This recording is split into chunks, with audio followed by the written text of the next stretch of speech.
Hi guys, வீடியோக்குள்ளே போகிறதுக்கு முன்னாடி சப்ஸ்கிரைப் பண்ணாதவங்களா சப்ஸ்கிரைப் பண்ணுங்கள். அப்படியே வீடியோ பார்க்கும்போது ஒரு லைக்கையும் போட்டு விடுங்க. வாங்க இப்போ வீடியோக்குள்ளே போகலாம்.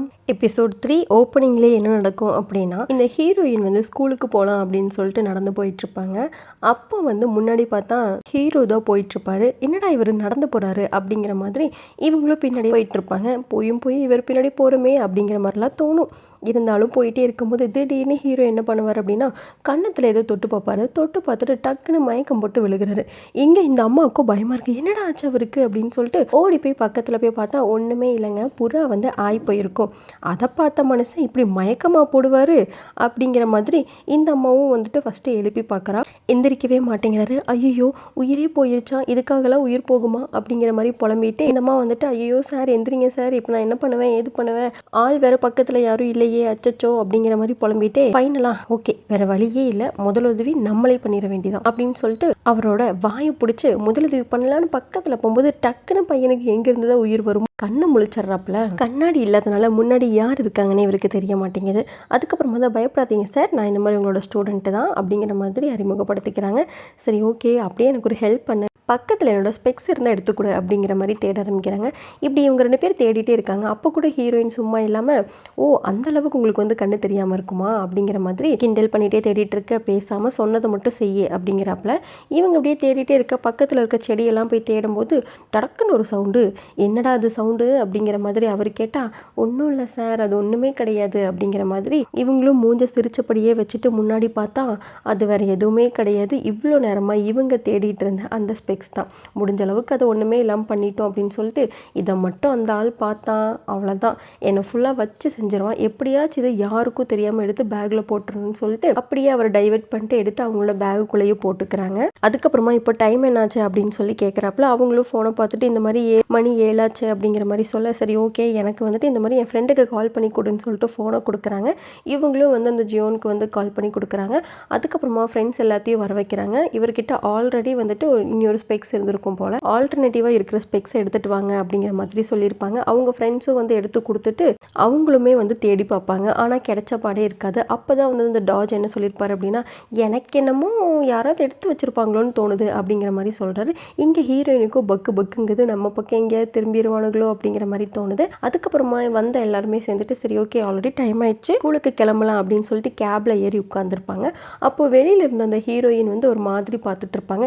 என்னடா ஒட்டுமொத்தமாக சேர்ந்து நம்மளை பார்க்குறாங்க, நம்ம தான் வச்சுருக்கோன்னு தெரிஞ்சிருச்சா அப்படிங்கிற மாதிரி இவங்களுக்கு தோணும். ஆனால் காருக்குள்ளே இருக்கிற இவங்களுக்கு வந்து ஏன் அந்த பொண்ணு நம்மளே பார்த்துட்டு இருக்கா, ஒருவேளை லிஃப்ட் வேணும்னு கேட்குறாளோ அப்படிங்கிற மாதிரி சொல்லுவாங்க. டக்குன்னு அங்கே சீன் கட் ஆகி ஓப்பன் ஆகும். பார்த்தா ஹீரோயின் வந்து காருக்குள்ளே இவங்க 5 பேர்த்தோட ஸ்கூலுக்கு வந்து வந்துட்டு இருப்பாங்க. எவ்வளோ நேரம் தாண்டா நானும் தேடுற மாதிரியே நடிக்கிறது, சீக்கிரம் இதை ஒரு முடிவுக்கு கொண்டு வாங்கடா அப்படிங்கிற மாதிரி ஹீரோயின் மனசில் ஓடிட்டு இருக்கு. இவங்க எல்லாரும் இப்படி காரில் வந்துட்டே இருக்கும்போது ஹீரோக்கு மட்டும் திமிர் அடங்காது. என்ன பண்ணுவாங்கன்னா, நான் கொஞ்சம் சாஞ்சுக்கிறேன் அப்படின்னு சொல்லிட்டு சீட்டை வந்து பின்னாடி நகர்த்துவாங்க. அது வந்துட்டு பின்னாடி இருக்கிறவங்க காலில் வந்துட்டு லைட்டாக போடும். ஆனால் கூட இந்த ஜியோன் வந்துட்டு பரவாயில்லடா அப்படிங்கிற மாதிரி விட்டுருப்பாரு. அப்போ கூட ஹீரோயின் எப்படி இருக்கான் பாரு அப்படிங்கிற மாதிரி மனசுக்குள்ளே புலம்பிகிட்டே வருவாங்க. கொஞ்ச நேரம் கழிச்சு ஜியோனுக்கு வந்துட்டு கொஞ்சம் தூக்கம் வரும். அவர் அப்படியே தூங்கிடுவார். அப்போ கூட இந்த வந்து டாஜ் என்ன சொல்லுவார் அப்படின்னா, ஏன்டா இன்னுமே நீங்கள் திருந்தலையாடா, ஏன்டா இப்படி நைட்டு தூங்காமல் இப்படியே பண்ணிகிட்டு இருக்கீங்க, எல்லாம் உன்னை சொல்லணுண்டா அப்படிங்கிற மாதிரி அந்த பிடி சாரை வந்து எட்டி உதைப்பாங்க. அப்போ வந்து நடுவில் இருக்க ஹீரோயினுக்கு வந்து ஒரு மாதிரி குஷியாகுது. ஏன்னா இவங்க எக்ஸ்பெக்ட் பண்ணுறது இந்த மாதிரியெல்லாம் ஒரு கண்டென்ட் தானே, அவங்களுக்கு அங்கே அது கிடச்சிருது. அப்பாடா ஒரு வழியாக இன்றைக்கி ஒரு கண்டென்ட் கிடச்சிருச்சு, இன்றைக்கி போய் இதை நம்ம எழுதிட வேண்டியதான் அப்படிங்கிற மாதிரி மனசுக்குள்ளேயே பேசிகிட்டு இருப்பாங்க. இதெல்லாம் யோசித்தபடியே மூஞ்செல்லாம் ஒரு மாதிரி அப்படியே சவக்குது. அதை பார்த்த டாஜ் வந்து, என்னம்மா என்ன உன் மூஞ்சி இந்த அளவுக்கு சவக்குது, ஃபேன் எதுவும் வேணுமா அப்படிங்கிற மாதிரி, ஏசி எதுவும் வேணுமா அப்படிங்கிற மாதிரி கேட்பாங்க. ஆனாலும் அவள் இல்லை சார் அதெல்லாம் ஒன்றும் பிரச்சனை கிடையாது அப்படிங்கிற மாதிரி சொல்லிகிட்டே வந்துட்டு இருப்பா. அப்போ வந்துட்டு அவளோட ஃப்ரெண்டுக்கு வந்து மெசேஜ் போடுவேன், இந்த மாதிரி நான் வந்து நம்மளோட ஸ்டாஃப் கூட காரில் வந்துட்டு இருக்கேன் அப்படின்னு சொல்லிட்டு. எனது ஸ்டாஃப் கூட எப்படி அப்படிங்கிற மாதிரி சொன்னால், அதெல்லாம் ரொம்ப பெரிய கதடி, வந்து நான் எல்லாத்தையும் உனக்கு சொல்கிறேன் அப்படிங்கிற மாதிரி மெசேஜ் போட்டிருப்பா. இப்படி இவங்க வந்துட்டே இருக்கும்போது ஸ்கூல் கிட்டக்க வந்துடுறாங்க. அப்போ தான் வந்து ஹீரோயினுக்கு வந்து ஒரு ஞாபகம் வருது, இவன் மட்டும் இப்போது இவங்க கூட வந்ததை அங்கே இருக்கிற பொண்ணுங்க பார்த்தாங்க அப்படின்னா இவளை வந்து முடிச்சிருவாங்க, ஐயையோ முடிஞ்சிடா அப்படின்னு சொல்லிட்டு இவங்க என்ன பண்ணிடுறாங்க அப்படின்னா ஸ்கூலுக்குள்ளே என்டர் ஆகுறப்போ அப்படியே வந்துட்டு அவங்களோட மண்டை ஃபேஸ் எல்லாம் தெரியாத அளவுக்கு வந்துட்டு குனிஞ்சு அப்படியே படுத்துடுறாங்க. அப்போ இவங்க 4 பேர் மட்டும்தான் இருப்பாங்க. இந்த கார் போன உடனே அங்கே நடந்து வந்துட்டு இருந்த ஸ்கூல் கேர்ள்ஸ் எல்லாருமே ஹேண்ட்ஸம் காய்ஸ் வந்துட்டீங்களா அப்படிங்கிற மாதிரி பின்னாடியே ஓடி வராங்க. என்னடா இது இப்படி வராங்கங்கிற மாதிரி தான் இருக்கும். இவங்களும் போய் காரை பார்க் பண்ணிவிட்டு அப்படியே ஒருத்தராக வந்துட்டு இறங்கியிருப்பாங்க. அப்படி இறங்கும்போது அந்த அத்தனை பேர்த்த சுற்றி வந்துட்டு அங்கேருந்த கேர்ள்ஸ் எல்லாம் வந்து பேசிகிட்டே இருப்பாங்க. ஆனால் ஹீரோயின் மட்டும் இறங்கியிருக்கவே மாட்டாங்க, காருக்குள்ளே அப்படியே படுத்திருப்பாங்க. அப்படி இருக்கும்போது கூட இந்த ஹீரோ போகிறப்ப அவரோட ஜாக்கெட்டை வந்து தூக்கி அப்படியே ஹீரோயின் மூஞ்சிலே வீசிட்டு போயிருப்பாரு. காருக்குள்ளே இருந்த ஹீரோயினை அப்பாடா இன்னைக்கு செம்மையான ஒரு கண்டென்ட் கிடச்சிருக்கு, எப்படியாவது இன்னைக்கு போய் எழுதியே ஆகணும் அப்படிங்கிற மாதிரி அதையெல்லாம் நினச்சி பார்த்து குஷி ஆகிட்டு தனக்கு தானே பேசி சிரிச்சிட்டு இருக்கேன். டக்குன்னு ஹீரோ வந்து டோரை ஓப்பன் பண்ணால் அப்படியே விலக போயிடறாங்க. அப்படியே அவர் ஒரு கையால் பிடிச்சி அந்த பக்கமாக தள்ளி விட இப்போ என்ன வெளியே வரியா இல்லையா அப்படிங்கிற மாதிரி கேட்குறாரு. அவங்களும் வர அப்படிங்கிற மாதிரி சொல்லிட்டு வெளியே இறங்குறாங்க. இறங்கி வந்து அவங்க கிட்ட ஹீரோ என்ன கேட்குறான்னா, உண்மையாலுமே நீ என்னோட கண்ணாடியை பார்க்கவே இல்லையா, நம்ம அங்கே தேடிட்டு இருக்கும்போது ஒரு சவுண்டு கேட்டுச்சே, அது உண்மையாலுமே என்னோட கண்ணாடி மேலே நீ ஏறி உடையலையா அப்படிங்கிற மாதிரி கேட்குறாங்க. அப்போ கூட ஹீரோயின் வந்து சேச்சா இல்லையே, அப்படிலாம் ஒன்று நடக்கவே இல்லை, சும்மா நீங்கள் உங்கள் கற்பனை திறமையை வந்து என்கிட்ட காட்டிகிட்டு இருக்காதீங்க அப்படிங்கிற மாதிரி சொல்கிறாங்க. அப்படியா, சரி இருக்கட்டும், ஆனால் நீ என்கிட்ட பொய் எதுவும் சொல்லலையே, அப்படி ஏதோ சொன்னதுன்னு தெரிய வந்துச்சு, அப்புறம் இருக்கு உனக்கு அப்படிங்கிற மாதிரி சொல்லி அனுப்பிடுறாரு. அதுக்கப்புறமா கொஞ்ச நேரம் கழிச்சு கிளாஸ் வந்து ஸ்டார்ட் ஆகுது. ஹீரோவும் வராரு, கூடவே அப்புறம் இனி ஒரு பொண்ணுமே வருது. அது வந்து புதுசாக ட்ரான்ஸ்ஃபர் ஆகி வந்திருக்கிற ஒரு ஸ்டூடெண்ட் தான். அந்த பொண்ணு சொல்லிக்கிறேன், இந்த மாதிரி என்னோட பேர் வந்து ஜெனி, நான் வந்து இந்த ஊர்லேருந்து வந்திருக்கேன், இதுக்கப்புறமா உங்கள் கூட தான் நான் வந்து ட்ராவல் பண்ண போகிறேன் அப்படிங்கிற மாதிரி பேசிட்டு அப்படியே நடந்து போனவன் எப்போவுமே ஒரு பொண்ணு தூங்கிட்டே இருப்பாளே அவளோட பக்கத்தில் போய் உட்கார, என்னடா இவ இப்படி இருக்கா அப்படிங்கிற மாதிரி ஒரு லுக்கு விட்டுக்கிறான். அப்புறமா கிளாஸ் போகுது. கிளாஸ் எல்லாம் முடிஞ்சதுக்கப்புறமா ஹீரோ வந்து வெளியே போயிடுறாரு. வெளியில் போன அடுத்த செகண்டே அங்கேருந்து அத்தனை பேரும் வந்து இந்த ஜெனிக்கிட்ட வந்து பேச ஆரம்பிக்கிறாங்க. போயாவும் வந்து பேசுகிறா. அப்போ வந்து ஹீரோயின் என்ன பண்ணுறாங்கன்னா, உனக்கு இந்த மாதிரி கொரியன்லாம் தெரியுமா அப்படிங்கிற மாதிரி கேட்குறாங்க. அவங்களுமே வந்து எனக்கு கொஞ்சம் கொஞ்சம் தெரியும், மற்றதெல்லாம் நீ சொல்லிக் கொடு அப்படிங்கிற மாதிரி ஃப்ரெண்ட்ஸ் ஆகிக்கிறாங்க. அந்த புதுசாக வந்த பொண்ணு சும்மா இல்லாமல் எனக்கு இங்கே இருக்கிற ஃபுட்டு பிடிக்கும், இங்கே இருக்கிற கல்ச்சர் பிடிக்கும், எல்லாமே ரொம்ப பிடிக்கும், முக்கியமாக அதுக்காக தான் நான் இங்கே வந்தேன், அவன் எப்படி வந்தா அப்படிங்கிறத வந்துட்டு ஃபுல்லாக அங்கே உட்காந்து எல்லாத்துக்கிட்டையும் வந்து சொல்லிட்டு இருப்பான். கொஞ்ச நேரம் கழிச்சு யாருக்குமே தெரியாத ஒரு இடத்துல உட்காந்து ஹீரோயின் என்ன பண்ணுறாங்க அப்படின்னா, அவங்க எடுத்து வச்சிருக்க ஹீரோவோட உடஞ்சி போன அந்த ஸ்பெக்ஸ் இருக்கு இல்லையா, அதை வந்து ஒட்ட வைக்க ட்ரை பண்ணுறாங்க. ஏன்னா அவருக்கு வந்து அவர் போட்டிருக்க இப்போ யூஸ் பண்ணிருக்க அந்த ஸ்பெக்ஸ் வந்து செட் ஆகலை போல், அதனால தான் அப்பப்போ வந்து தலைவலி வந்து அதை கழட்டியிருப்பார். அதை இவங்களுக்கு வந்து ஞாபகம் வருது. இதை தூக்கி போடவும் மனசு வர மாட்டேங்குது, கொடுக்கறக்கும் பயமாக இருக்குது, இருந்தாலும் பாவம் அவர் அப்படிங்கிற மாதிரி நினச்சிட்டு அதை வந்து அவள் ஒட்டி வைக்கிறான். அதுக்கப்புறமா அந்த ஜாப்பனீஸ் கிளாஸ் டாஜ் சார் இருக்கார் இல்லையா, அவர் தான் வந்து கிளாஸ் எடுத்துகிட்டு இருப்பார். அப்படி அவர் கிளாஸ் எடுத்துகிட்டு இருக்கும்போது எல்லாருமே கவனிச்சிட்டு இருக்கும்போது ஒரே ஒரு தலை மட்டும் கீழே குமிஞ்ச மாதிரி இருக்கும். யாருடா அது அப்படின்னு பார்த்தா அது வேற யாரும் கிடையாது, ஹீரோயின் தான். என்னதான் இவ பண்ணுறா, ஏதோ எழுதிட்டு இருக்க மாதிரி இருக்கே அப்படின்னு சொல்லிட்டு பக்கத்தில் அப்படியே மெதுவாக நடந்து வந்து பார்க்குறாரு. வாங்கி அதை வாங்கிடுறாரு. நீ அப்படி என்னதான் எழுதிட்டு இருக்கேன்னு சொல்லிட்டு வாங்கி பார்த்துட்டு, என் கிளாஸில் உட்காந்துட்டு என்ன நீ கவனிக்கலையா அப்படிங்கிற மாதிரி கேட்குறாரு. இவங்களும் அப்படியே திருன்னு முழிச்சிட்டு இருக்காங்க. ஹீரோவை தான் காட்டுறாங்க. பாவம் அவருக்கு இந்த ஸ்பெக்ஸை வந்து மாற்றி போட்டனாலே என்னமோ அப்பப்போ தலைவலிச்சிட்டே இருக்க போல. வந்து இப்போ எப்படா இருக்குது ஓகேவா அப்படின்னு கேட்டால், இல்லைடா விட்டு எனக்கு அதே மாதிரி தான் இருக்குது அப்படிங்கிற மாதிரி சொல்லுவார். அப்போ தான் வந்து அந்த டாஜ் சார் இருக்கார் இல்லையா, அவர் வந்து ஹீரோயினை கையோடு கூட்டிகிட்டு வந்துடுறாரு. உன்னோட கிளாஸ் பொண்ணு வந்துட்டு என்னோட கிளாஸில் வந்துட்டு சும்மா இல்லாமல் நீ கொடுத்த பனிஷ்மெண்ட் எஸ்ஸை வந்து எழுதிட்டு இருக்கா, இது என்னங்கிறத நீயே பார்த்து என்ன பண்ணலாங்கிறது நீயே பண்ணிக்கோ அப்படிங்கிற மாதிரி இவர்கிட்ட விட்டுட்டு போயிடுறாப்புல. நீ எழுதுன அந்த லெட்டரை நீயே படி அப்படிங்கிற மாதிரி சொல்லிடுறாப்புல. என்னது, நான் இங்கே இத்தனை பேருக்கு முன்னாடி படிக்கணுமா அப்படிங்கிற மாதிரி ஹீரோயின் யோசிச்சா, ஆமாம் நான் தான் சொல்கிறேன் படி அப்படிங்கிறாரு. இவங்களும் அதை படிக்க ஆரம்பிக்கிறாங்க. அப்படி அதை படிக்கும்போது அங்கே சுற்றி இருக்கிறவங்களாம் சிரிக்கிறாங்க. ஒரே ஷேம் ஆகுது. இருந்தாலும் அவர் என்ன பண்ணுறாரு அப்படின்னா, இங்கே பார்த்துக்கோ, இதுதான் உனக்கு லாஸ்ட் வார்னிங், இதுக்கப்புறம் எந்த கிளாஸ்லையும் நீ வந்துட்டு எதையுமே எழுதக்கூடாது, யாருக்கிட்டேயும் எந்த கெட்ட பேரும் வாங்கக்கூடாது, முக்கியமாக உன்னோட கிளாஸில் ஒரு திருப்பாளைய லாஸ்ட்டில் அந்த பொண்ணு வந்துட்டு லாஸ்ட்டு 2 பீரியட் கட் ஆகவே கூடாது, அப்படி அந்த பொண்ணு இல்லாமல் போனான்னு வச்சுக்கோ, அவளுக்கு 2 மார்க் கட் ஆகும், உனக்கு 4 மார்க் கட் ஆகும் அப்படிங்கிற மாதிரி சொன்னால், இல்லை எனக்கு புரியல, எனக்கு ஏன் 4 மார்க் அப்படின்னு கேட்டால், அது அப்படி தான், அவள் போகாமல் நீ தான் பார்த்துக்கணும், ஏன்னா அவள் உன் கிளாஸ்மேட் தானே அப்படிங்கிற மாதிரி சொல்லி இப்படி ஒரு பொறுப்பையும் கொடுத்துட்றாப்புல. இப்படி நடந்த விஷயத்தில் ஜீர்ணிக்க முடியாத ஹீரோயின் என்ன பண்ணுறாங்கன்னா, அவங்க ஃப்ரெண்ட்ஸை உட்கார வச்சு அதெல்லாம் ஷேர் பண்ணிகிட்டு இருக்காங்க.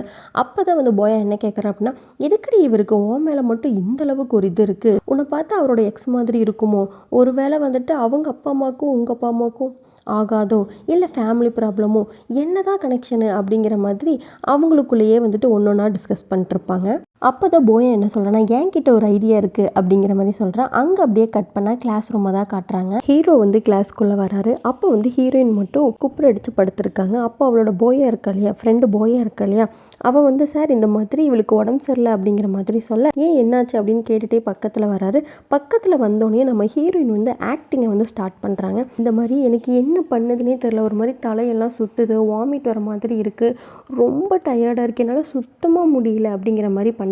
ஆனால் அது எல்லாமே ஃபேக்கு, ஃபுல்லாக மேக்கப்பு அப்படிங்கிறத வந்து அவர் கண்டுபிடிச்சாரு. ஓ அப்படியா, அந்தளவுக்கு இருக்கா அப்படிங்கிற மாதிரி சொல்லிட்டு அவர் அதை கண்டுபிடிக்கிறாரு. கண்டுபிடிச்சிட்டு இந்த மாதிரி நேற்று நடந்ததை பற்றி உன்னால் ஒரு 2 கேள்விக்கு பதில் சொல்ல முடியுமா? அதெல்லாம் முடியாது. ஆனால் இந்த மாதிரி கேவலமாக நடித்து ஏமாற்ற மட்டும்தான் முடியும்ல அப்படிங்கிற மாதிரி எல்லாத்து முன்னாடியுமே கேட்க, இவங்களுக்கு ஒரு மாதிரி ஷையாக போயிடுது. தேவையில்லாமல் தலையை கொண்டு வந்து விட்டுட்டோமே அப்படிங்கிற மாதிரி யோசிக்கிறாங்க. பங்கமாக கோவம் வருது. ஆனால் எதுவுமே பண்ண முடியாத இடத்துல இருக்கிறனால அவங்க அப்படியே அவங்க எழுதி வச்சிருக்க அந்த நாவல்குள்ளேயே போயிடுறாங்க. அங்கே என்ன நடக்குது அப்படின்னா, அங்கே சீன்ஸ் எல்லாம் போயிட்டுருக்கு. அதை டைரக்ட் பண்ணுறது ஹீரோயின் தான். அப்போ வந்து திடீர்னு கட் அப்படின்னு சொல்லிட்டு உள்ளே வந்து அங்கேருந்து ஹீரோவை பிடிச்சி பங்கமாக திட்டுறாங்க. ஏன்டா உனக்கு இந்த ஒரு சீன் கூட நடிக்க தெரியாதா? வாயை திறந்தா காது வரைக்கும் போகுது, நடிக்க மட்டும் வராதா? அந்த அளவுக்கு பேசுகிற அப்படிங்கிற மாதிரி இங்கே இருந்த சேர்த்து வச்சுன்னா அத்தனை கோவத்தையுமே அவங்க வந்து அந்த இடத்துல இறக்கிட்டு இருக்காங்க.